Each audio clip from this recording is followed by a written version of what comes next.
There was once a king who looked to the heavens and believed he could reach them. He ruled with pride so vast that it drowned the world beneath him. And one day he made a declaration that would echo through the ages: I will ascend to the sky and challenge the Lord of Moses. This was no legend. It was a moment recorded in the Quran itself. A moment when arrogance reached higher than the clouds.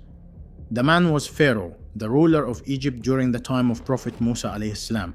He was not content with earthly power. He wanted more. He wanted divinity. But what drives a human being to believe he can reach God? The Quran describes it in chilling clarity. And Pharaoh said, O Haman, build for me a tower that I might reach the ways into the heavens, that I may look upon the God of Moses, though I think he is a liar.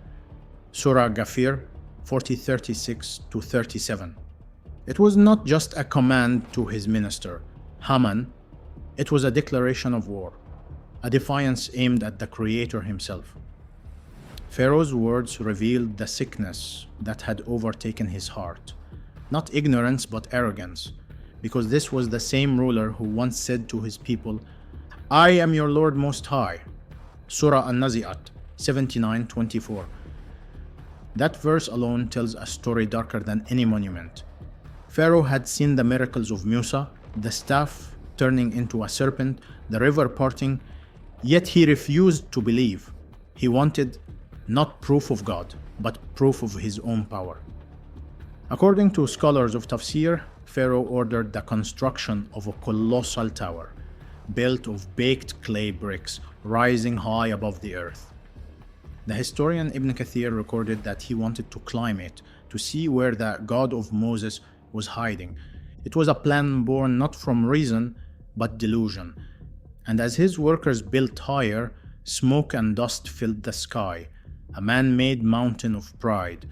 People looked up in awe, but the heavens remained distant. The angels, unseen, looked down upon his arrogance. Then came the moment the Quran describes as Pharaoh's undoing. Allah said, So we seized him and his soldiers and threw them into the sea. So see how was the end of the wrongdoers. Surah Al-Qasas 28:40. The tower never touched the heavens. The one who built it never reached the sky. And the Lord of Moses, the one Pharaoh tried to challenge, cast him beneath the waves he once ruled. But here is the part that few reflect on. The Quran never calls Pharaoh merely a tyrant. It calls him among the transgressors, because his crime was not only oppression, it was denial. He denied and disobeyed. Now, Surah An-Nazi'at 79:21-22. In his heart, he knew the truth. He saw the signs, yet he rejected them out of pride, and that, the scholars say, is the most dangerous arrogance of all. Arrogance that blinds the eyes while the truth stands before them. Arrogance that makes a man believe his kingdom is eternal while his soul is slipping through his hands. But the story doesn't end with Pharaoh's fall. Allah left his body as a sign, preserved for generations. So today, we shall preserve your body, that you may be a sign for those who come after you. Surah Yunus 10:92. Centuries later, when archaeologists uncovered mummified remains of the Egyptian kings, some scholars reflected on that verse, a reminder that even the mightiest tyrant could not escape the decree written for him. The king who tried to build heaven on earth was buried beneath it. His monument to pride became his greatest humiliation.